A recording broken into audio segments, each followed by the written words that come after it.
And then he's, like, crying next to Gus, and Gus is like, why don't you open up? And he's just like, it's just, I know that the Emperor got those diamonds from my chest. And he wanted me to be excited for him, but they were right out of my chest. That was the turning point. Gus is like, join my Minecraft server. Yeah. Oh my god. I love the Hexside Minecraft server.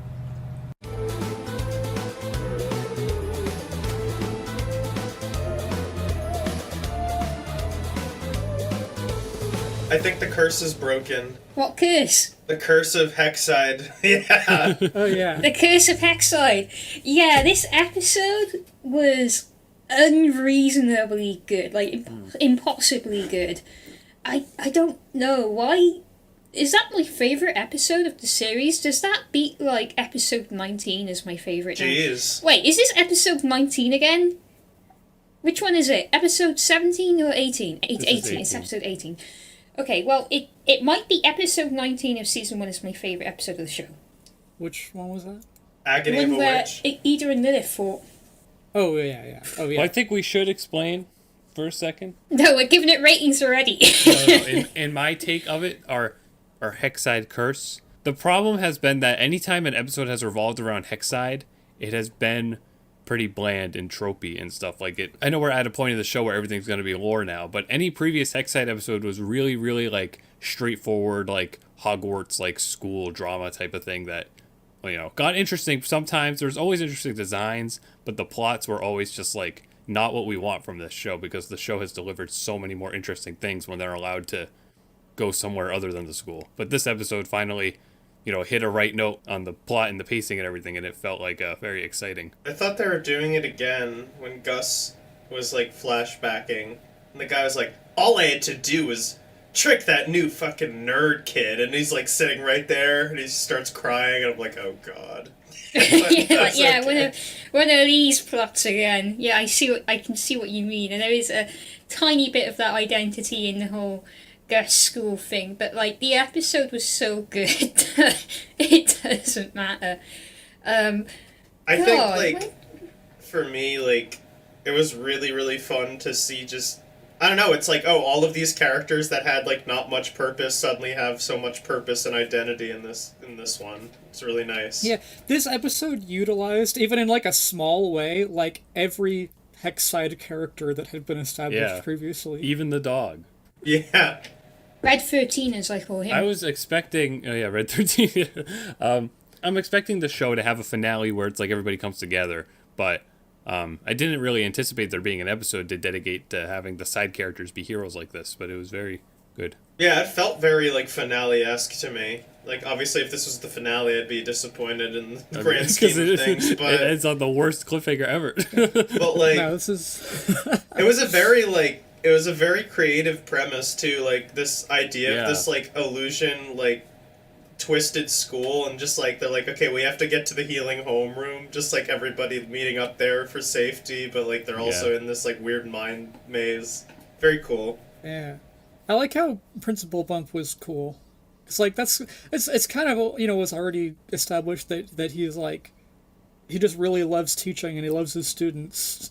Have we ever seen his palisman, like, do that? We've seen his long hair before, definitely. Yeah. I know that, but I don't remember where. Oh yeah, that's what it probably was when they got the episode where they all got Palisman. I think like in the season 2 one where Hunter got his and stuff. I think he took it off in that, or maybe even season 1 one. Also, Gus's voice actor did a great job in a lot of the scenes, specifically when he was talking to Hunter, trying to get him to open up to him. I liked that whole scene. Like, it was just, like, the amount of pushing he did to talk to Hunter was, like, he knew exactly when to stop. He was just like, alright, tough guy, let's keep going. I'm like, oh, he knows about boundaries. He's a good dude. All the voice acting's always been good, though. I've never had a complaint with voice acting. There are just, like, moments like this, where it's, like, very, very good. The Illusion Coven head. I mean, it's always... It's really... I love all of the Coven heads. They're just... I don't know, they're such characters, each one of them. It's such a fun dynamic, this, like, Monster of the Week thing they've done with having, like, one be a villain for an episode and then, like, you know, dying or being slightly redeemed or whatever they want to do with them. It's also, like, what kind of, like, psychopath can we make in this, like, really extreme form of this school? Like, what would the Illusion Coven head act like? And they're like, how about this like freak director, like this guy who's really into art and performance and all that? And I'm like, I mean, that makes sense. That's really cool as a concept. Not to constantly bring in other shows, but I'm gonna keep doing that anyway. But the Illusion Head Coven Master reminded me of Double Trouble from She-Ra. Makes sense. Yeah. I mean, they even have a tail. I was gonna say they do both have tails. That tail's an illusion. They just are a furry. Honestly, that's probably true. And then one day Gus is just gonna rip off the medallion, and the tail is gonna disappear. He's gonna be like, "No, my tail! How am I gonna do Gus got some infinity loot. now?" He did. He like picked it up off the floor. He got the magic amplifying shit. loot. Now Gus has a tail. I will say, like, I feel like maybe this has been the case for a while, but like I've really liked Gus and Willow a lot this most of the season, honestly. So I'm happy about that because I remember being like frustrated about how useless they were. I don't know if that's too harsh of a word, but I don't know. Willow is still like one of the characters that I point to when I say useless friend character, but at the same time, I do like what they do with her when she is on screen. And I'm actually that's what impressed Emily with thinks Gus. of her too. Oh my god, you're just like.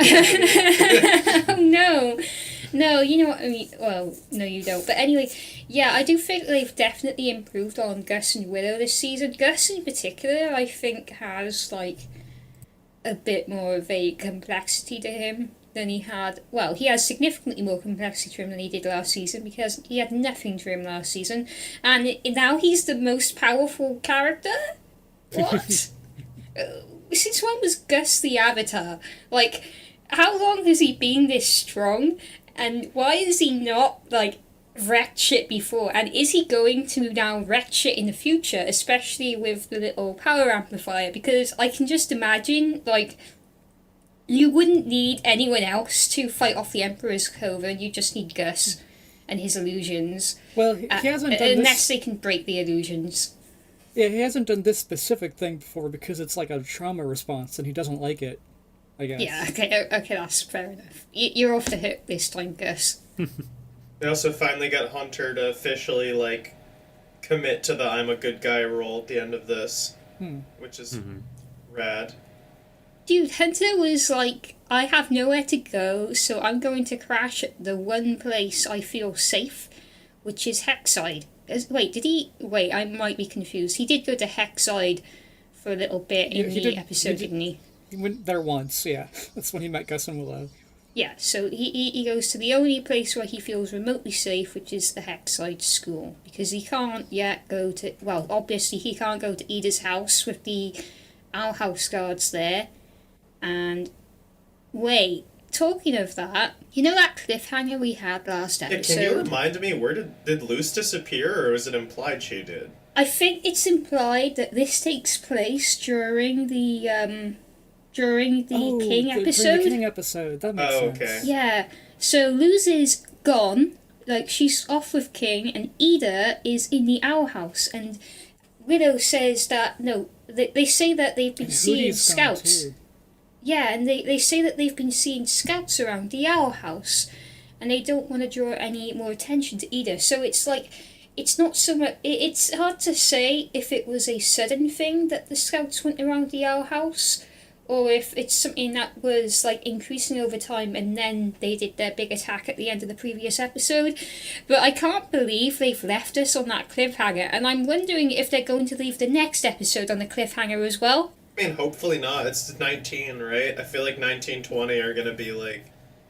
Do you think the Day of Unity is going to be the Season 3 plot, or it's going to be resolved in Season 2, and then... I think it's gonna happen and be the cliffhanger. Yeah, I mean, I was going to that's- say, I don't think Day of Unity, like... And then introducing a new problem after that is a good idea with the time they have left. Like, I think it's a good, like, final issue to deal with. I agree that that's definitely how it's going to happen. Cliffhanger. It's hard to say because did they know like what their Season 3 structure was going to look like when they had it first renewed? Yeah, I have no idea. I don't know. I think my guess would be that they only got the news about the Season 3 renewal being shorter after season 2 was completely finished, because I know it takes just a Yeah. really long time to make cartoons. I don't know. That's a shame. So it's possible that season 3 is impacted by this decision. It'd be interesting to see how well they adjust season 3 as a result. Because if you think of season 2 as a whole, yeah, there's a lot of padding, there's a lot of episodes that are less good, but every single episode has had some kind of purpose. Was this the first episode wasn't that true of season Luce wasn't in at all? I was gonna bring Yeah. that up. Yes, I think Whoa. so. I was like, wow, it's my favourite episode, and Oh, Luz no. is not in it. What does this mean? She was my favourite character. It of also season doesn't 1. have, like, Ida in it, or, like, well, I guess any of the main characters, right? But, like, I feel like No. we were also talking recently about how Ida has been not in certain episodes. It's refreshing to get Amity like separated from Luz for a little bit as well as you know. Yeah, the I like friend squad. I like seeing them actually address like the awkwardness between her and Willow. I mean, it was a little quick where it's just like, I don't believe in you. Okay, now I do. Yeah, that was the subplot. Yeah. Yeah, but we thought we were getting nothing of that. Like, we'd already seen them make friends and forgive each other, all that crap, and then we got like this nice surprise of Amity and Willow have some relationship tension and have to work that out, and we got really wholesome Gus and Hunter across the entire episode. So there was wholesome friendships between Hunter and all of the Hexside people, and even like Blum, but we saw how terrified he was when they suggested giving him up to the Emperor. Like, give this kid a break. I know he's so easy to bully, but come on now, you don't have to terrorize him like that. You're talking about Hunter, right? Hunter never explained himself though. Like they have the right to not really trust him at all until the end. Oh yeah, So did, absolutely. who was it here that like didn't like Hunter? Was that Me? you? Do you like him now? Do you enjoy his character, or how do you feel? Now that we're like at the other end of it, he's past the whole oh, Emperor, look, I got you a muffin. I nearly lost my right arm to get it, and I know it's only like half a muffin and it's blueberry and you don't like blueberry, but please, Emperor, I worked so hard. And he's like, Hunter, get out of my sanctum. I'm playing Minecraft, Hunter. Leave. Was he ever mean to Hunter? I feel like he coddled it, be like, "That's nice. Give me my blueberry muffin. You're a good lad." I just got a diamond pickaxe. He was horrible to him when Hunter showed up with the broken key. Yeah. Like, He And then was- and then he's like crying next to Gus, and Gus is like, "Why don't you open up?" And he's just like, "It's just, I know that the Emperor got those diamonds from my chest, and he wanted me to be excited for him, but they were right out of my chest." That was the turning point. Gus is like, join my Minecraft server. Yeah. Oh my god. I love the Hexside Minecraft server. Now that Hunter's like trying to realise himself, I can enjoy him a lot more because he's a lot less pitiable, I would say. A lot less painful to watch. It's So- like weird because I had complaints about his character too, about like how on the nose it was, but I still enjoyed it. Like watching all, like, I'm just like, oh, I know what they're doing with this guy, but I still like watching it. So that was my opinion on him, and Yeah. now I like him. I mean, more. for me, I don't really know what else I've really watched that's had. You know, I know this kind of redemption arc thing is a very, very frequent thing, but I don't know. Like She-Ra kind of might be the only like Steven, I guess, but Steven does it within like a single episode usually. But Well, like if- those are kind of my only comparisons. So I really enjoyed Hunter. You know, I can agree that it was clear where his plot was going to go, but I think his plot is very interesting, being the direct servant of the Emperor and being this, you know, clone who's been murdered, and just his, you know, performance and the jokes he can deliver and stuff. I love Do I it. dare compare him to Zuko as another example of someone who is He's- like the he's- right hand man of like the Emperor and then changed? He is a lot like Zuko, but if we compare him to like those other characters, like compare him to Catra, for example, and Catra does get abused a lot in She-Ra, but she always like has some fight in her. And if you look at Zuko, he receives some horrible shit from his dad, but he's away from his dad for most of the show, and he has his uncle there to look out for him. With Hunter, it's really sad watching him because he has nothing. Like, he has nothing except his own, like, self-doubt And with like him. even the other coven heads who are like secretly good guys plotting against the emperor, they like bully Hunter.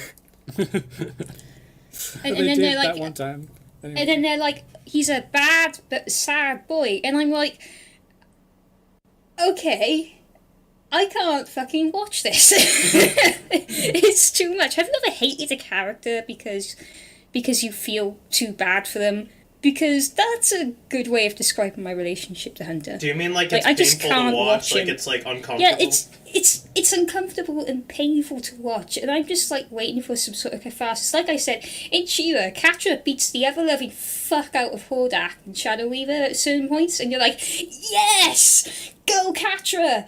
And then she also does terrible stuff, but point aside, there's a catharsis. With Hunter, I was like, there was no catharsis. Not until 2 episodes ago, and now we have this one, and he's finally, like, you know, he's finally catching the break. He's finally making friends and figuring out who he is and taking that path that we knew he was going to take the entire time. So we're no longer waiting for that to happen, and we can get to know the new Hunter. I'm not interested in whether he's redeemed himself. He doesn't need a fucking redemption arc. Look at him. He's just a boy who was made to be killed. He doesn't need anything. Yeah, he's just a sad boy. He doesn't need a redemption arc. And if anyone says he does, I'm going to laugh at them. But even though he thought he killed someone in the first episode of the season, but, you know, point aside. Well, I can like him now. I love my sad boy characters. But also, I just think it's a matter of, like, you know, they did what they did with him. But it's like, yeah, you know, there could have been more originality to it if they, like, made him stay evil for longer, or made him nicer quicker or something like that, just so that we wouldn't have to follow, like, you know, this long arc that we've been following that we, you know where it's gonna go. But you know, but still, why'd you all say when I said that was original? You I've only watched 2 cartoons, I'm sorry. I don't want him to be evil longer. It's like, it's too long. no, it's like neither of those things make it more or less original. Because if he was redeemed earlier, people have done that before. If he was redeemed later, people have done that before. It's not about the originality of it necessarily. It's more about, like, how it feels to watch it. And this episode felt really, really good to watch. And that's how I judge Owl House most of the time. How do I feel watching this? Do I want to watch anymore? Or do you want to not watch it, like that one episode that you didn't watch? Yeah, do I want to not watch it? And I didn't want to watch Hunter getting tortured anymore. All I wanted to watch was Hunter being happy, and that's what I got, so, you know.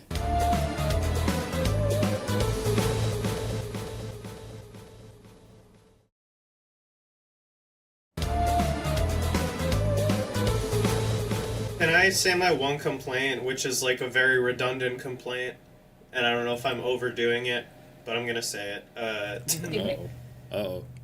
When he entered Gus's mind bubble at the end, just another one of those, like him just talking out loud, like whatever he was saying, he's just like, I'm just like, always doing this, always doing that, oh, this is always happening, and I'm like, why are they so on the nose all the time with this stuff? Yeah, like... I thought it was okay here. I don't know how realistic or unrealistic it is or whatever like that, but I just think, like, you know, this was an episode about kind of anxiety and stuff, and I feel like talking it out like that, you know, in terms of a cartoon show for kids, like, is a very... No, I get it. I for sure get it. Especially, like, when you consider, like, this is... I'm pretty sure the person who was talking was, like, a projection of his, like, self-doubt or whatever. Like, I don't think the first 3 Gus's that Hunter saw in his bubble were even Gus. That was just, like, flashbacks of him saying that. So it makes 100% sense that they would say that out loud, but I'm just like, dang, still I'm like, It's a me problem, like... It's not, like, that bad or anything, and it's definitely, no like, subtext. not the worst. Yeah, I don't know. Like, we already established all that stuff, and I think the shots were strong enough that we could tell, like, that's what he was thinking, but just the fact they had to say it out loud, I'm like, eh. But like you said, like we're talking about a Disney Channel show. Well, yeah, there's no subtext in the Owl House, like almost none whatsoever. I have trouble like being like, oh, it's a Disney Channel show, so it doesn't have to have complexity. But like, like it also, there's a lot of kids watching, I'm sure, and I'm sure they want to help them figure out what's going on. It's not like just for Chans, but I don't know. What do you guys feel Just like for Chans. when like a show that's like, I guess, target audience question mark is like younger folks, like does stuff like that? Do you think it's like, oh, it's a kids show, so they should be able to do this, or do you think that they should go all out and just write how they want to write, and if the kids get it, great, and if they don't, oh well? I think it depends on the context. Like, like I was trying to say, this episode is like trying to be about bullying and like anxiety and like stuff like that. And I feel like when you're trying to do a plot that's very directly about like a real trouble that a kid could probably relate to, it makes a lot of sense to have this kind of direct dialogue approach. Yeah. Whereas, if we're doing an episode about like, a breakup or something, like then they could do a little more subtexty type stuff, like Adventure Time sort of does with that stuff. Yeah, this is like if Dana like woke up one day and she was like, I'm gonna make a show and show just Chan, that's it. I'd be like, hey Dana, that one episode, like, I don't think it needed the subtext, but it's not for just Chan, so I think it's totally fine. It's just a me problem. I think that's a very good assessment from the pair of you. Like, because this episode is specifically about dealing with anxiety, which I think that did very well. I loved how the breathing that was technique cute. came back in. That was cute. Three times in the episode. That was brilliant. And you see Willow teaching Gus, and then Gus teaches Hunter, and Hunter does it with Gus at the end. It's beautiful. Really good. In that sense, this is very much we are spelling out the important part for the kids, and then everything else is just as it is. Have fun with it. Mm-hmm. But the thing that we're doing to help with the anxiety for the kids in the kids' language is spelled out very clearly so that anyone can understand it. That is a very valid analysis of that, I think. I like how when Hunter tried to do the breathing thing, he was whistling. He was wheezing. So it's like, it might be nothing, but also made me think like maybe his bird talisman is rubbing off on him a little bit there. That's cute. Oh my god, he can only whistle now. He's forgotten how to breathe. Oh yeah, was the implication at the beginning? I can't remember where they saw the bird. Was it in the lunchroom, or where did they first see it? Probably because it would have been bringing him food. Yeah, I was saying, is this bird stealing food for him? That's cute. Hex mix. They're so smart. Yeah. They're so funny. I can't believe some illusionist coven head showed up at the school, and Principal Blum was like, "Yeah, let's fucking put illusions on all of the kids." And I know, right? That would go. No, he thought that would go well. Principal Bump is like totally dedicated to being anti-emperor at this point. He's literally like, fuck it. Yeah, like Hexside is like like a solo nation. Like they're just like, anything that happens outside is not my problem. Yeah. How about we trade Hunter to the Emperor to get Gus back? Like just one school against an emperor.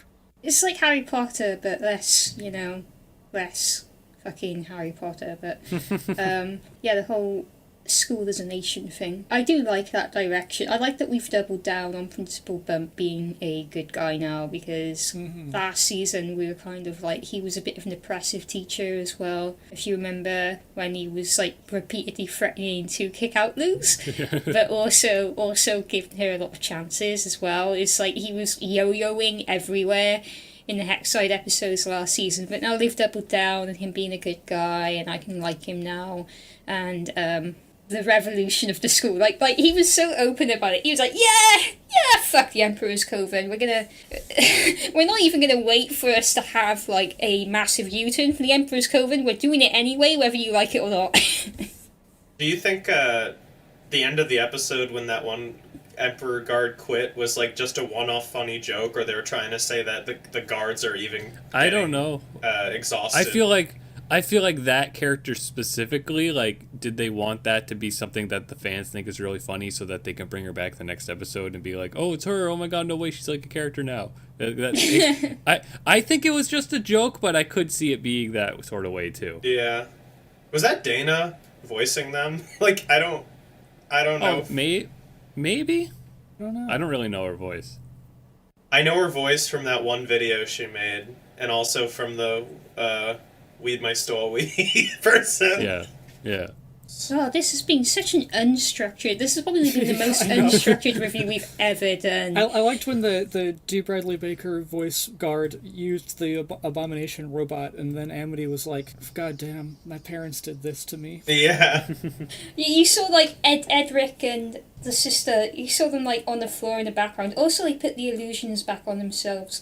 What thing did Edric join? Because he was in the 2 illusion schools. No, he was in the 2 schools. It was something yellow. I don't know. I don't remember what. all Oh, the that's colors Potions track.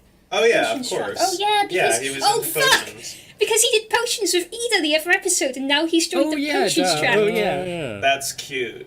I'm so glad we spotted that. I liked when that guard said, "Take care of him." It was like, okay. Yes, And he was just yes. completely ready to murder him. Like put him out of his misery.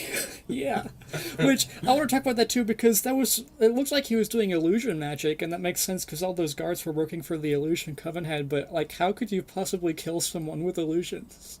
I don't know. Mind Wait, blasting. who died? them, Bad headache. You make No one them worse. died, but that one guard was like ready to kill Hunter. Also, really fast.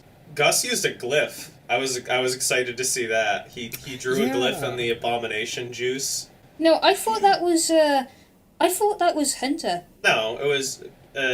They were talking to Hunter. Like the guards were like, No, I let's thought- get you back," and then Gus. I thought Hunter did it with his foot. I thought that. No. It No, was Gus did it because Gus was trapped off to the side, and then he drew it with his foot while he was all tied up. I think. Oh, okay. Well, either way, someone used a fire glyph to Yeah, Yeah. get them out of there. it was Like rad. Gus has like, been hanging around Luz. I think it makes more sense that he would pick up some glyph stuff. Can I point something out that we wouldn't have noticed watching, What? but which I knew because of Twitter? Hunter has been reading up on Grimwalkers. Oh, was that in his pile of junk? Was that in his pile of junk? Yes, he has a Grimwalker book in his pile of junk.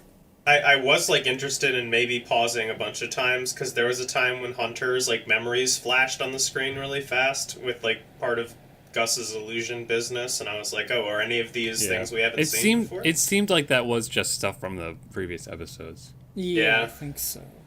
Also interesting that it was his own memories rather than because the Covenhead Gray, that's his name, right? Like he was trying to look into Gus's memories, and then Gus said like, "Oh, that hurts," which is interesting because if that's illusion magic and it hurts, then maybe that's how they could kill someone with it. Well, yeah, because the Covenhead was like, I don't like these memories. Like, Yes, and then later he was like on the floor. He was like, "I don't like these memories," and I was thinking, is he reliving his own traumatic Yeah, past, I or think is that's he what the- being harmed by Gus's? no, memory? I think that I was think the he's living his implication. own. Right, I think we were meant to understand that it was his own memories after Hunter Yeah. saw his own too.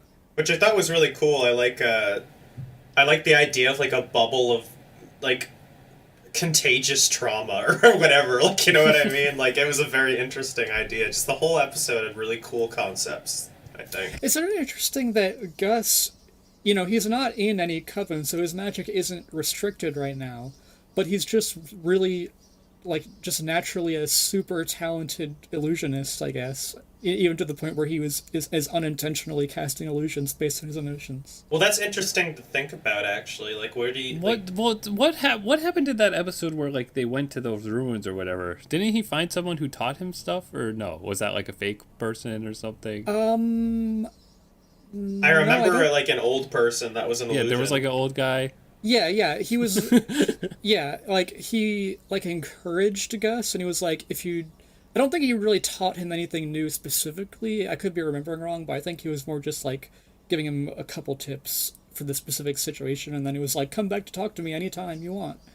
Where do you, do we have any way to figure out why Gus is, turning into Sans at this point? Or, is that that's a completely new thing, obviously, but, is there any theories as to why he's going into this, avatar state? Or is that just, something well, I we have think no that- idea about right now? I think the avatar state thing was because he had the Covenhead's amplifier thing. Well, I get that. Yeah, I just meant when he already like put the entire school under an illusion. We So he was already doing that's like true, a pretty yeah. big job. we saw since he And was the- young, he went into this like blue-eyed Yes. like mode. The glowing eyes thing was something he's been repressing for a while now, I guess. Yeah. So that's and I'm not like, new. huh? I wonder where that Well, I comes mean, it from. is to this episode, but like not to him. I guess we have like no information that would like hint at where that came from at this point. I guess it's just like introducing it, but I was just wondering if I anyone mean, had... it's just it seems to be just like he was just born being really good at illusions, which seems a little bit odd. Yeah, to that's me. a bit out of nowhere considering we've known Gus for like I mean, in Gus's for 2 defense, seasons. he's had some great illusions over the last 2 Yeah. seasons. He makes, Yeah, he but, makes like- clones of himself all the time and murders them. That's true. Yeah. But like the only hint we got that he was this good is like the one where he had like all of that. He did the illusion magic to protect the thing in like one of the first episodes of season 2, and we were like, whoa, that's powerful. And then he does this. Yeah. And it's like, this is an entirely new level. Like, we could have had, like, if like, I know Gus can't control it, like, I've already said that. This is fueled entirely by teenage anxiety. But it's like Mob Psycho. If Gus could control this, It is then like Mob he would be Psycho. unstoppable. Even he said wouldn't that. He was like, I've never done an illusion of this, like, scale before or something in the episode when he's talking about the school. And now he has the, like, power amplifying monocle, so he's, like, completely OP right now. Oh my god, and he is, and they can swap it, they can give it to each other. That's So, true. So you can have Willow, you can give Willow the power amplifying thing, and she would just kill every single member of the Emperor's Coven. Watch the next episode just start with someone sitting, and they're like, what did I sit on? And it's just broken monocle. And that's it. And then some That's what Titan he blood eats leaks it. out of it, and then they're going to use that. Yeah, there you go. Remember in the episode where Willow was like kind of upset with Gus about something, and Gus sent her some tiny illusions of himself, and they were like, "I'm sorry, what did I do? What can I possibly do to make it up to you?" Yeah. I don't know. Maybe that was something like his illusions unintentionally reveal his emotions, which was also what was happening in this one. Wait, you think that those weren't like... Yeah, I thought he just sent that as a message, honestly. Like, yeah. But I get what you're saying. I mean, that's what it seemed like at the time, right? But I don't know. But yeah, standing Gus now in season 2, which is great. Standing Willow as well. Willow's gains paid off when she lifted a giant bookcase. Yeah. She messed up her arm. Start standing Gus like 2 episodes before the season's over. Honestly, valid. We did the same for Lemon Hope, remember? True, Like- but Lemon Hope appeared significantly less than Gus, so... You have to put, like, the Unity logo in the Day of Unity episode, or whatever. Like, on the thumbnail. I loved the joke when they were, like, all asking Hunter, like, the Oh, ending yeah, I was of the gonna say that. episode. Like, first of all, the start of the episode, no intro at all. End of the episode, no credits.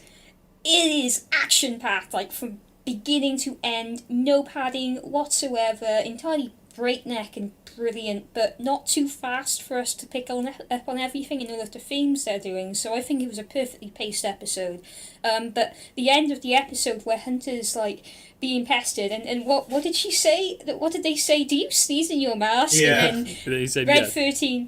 13 is like, the people need to know the truth. and then Hunter answers, like, the same way Finn answered Hunter, and then it's like, no, yes, I think so. And then he just tells the entire school what happened, and I was like, whoa, he's really opening up. Like, that is massive, massive trust he's put into Hexside there to tell the entire school what's going on with his personal life and his existential crisis, and I'm like, holy shit, Hunter, well done. Now, Hexside is like, this is the army that they're gonna need to stop the Emperor, and it's like this school that we've seen so much of is now going to be an army. It's so crazy. Yeah, fucking Dumbledore's army. Yeah. Wow. I'm gonna censor every time we mention a Harry Potter.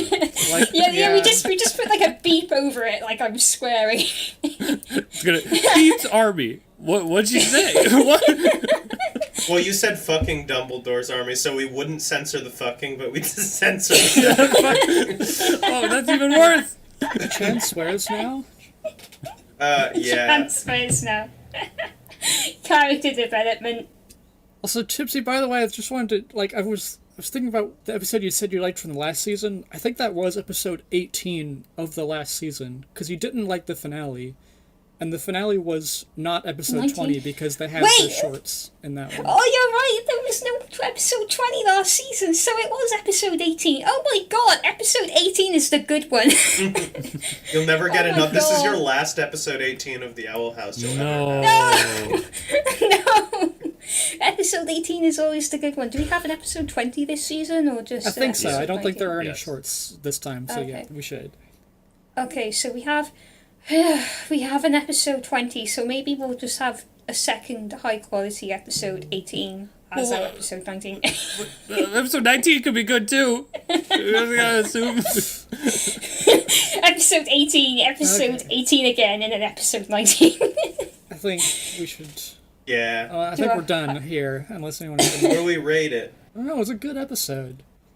Yeah, But it's just is it better than the last episode?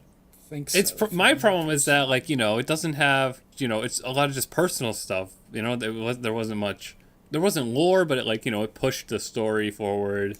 It just kind of wasn't as Yeah. exciting, you know, like just fighting the guards isn't that exciting, but it's not like that's bad. It's just compared to other We're having episodes. an I internal It's was, good, it crisis works. right now. I like this. I like this one. I'm going to put it on equal footing with the last one. Say 9. Yeah, I give it a 9.5. It was really good. I'll give it a 10 again. Double 10. Ooh. Listen, I gave the last one a 10. I like this one more. I'm giving it a 10. I don't care. I know that's like the ratings that I give the shows, just like like spike these 2 episodes. But if it makes me feel good, I'm gonna give it a high score. So there. So There we there. go.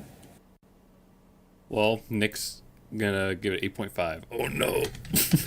Nick hated it. Nick is like giving it an Nick says... Wait, what was this episode called? Oh wait, Nick says- wait. Amy's siblings were in it though. Hold up. What was the title of this episode? I don't know, actually. Labyrinth Runners.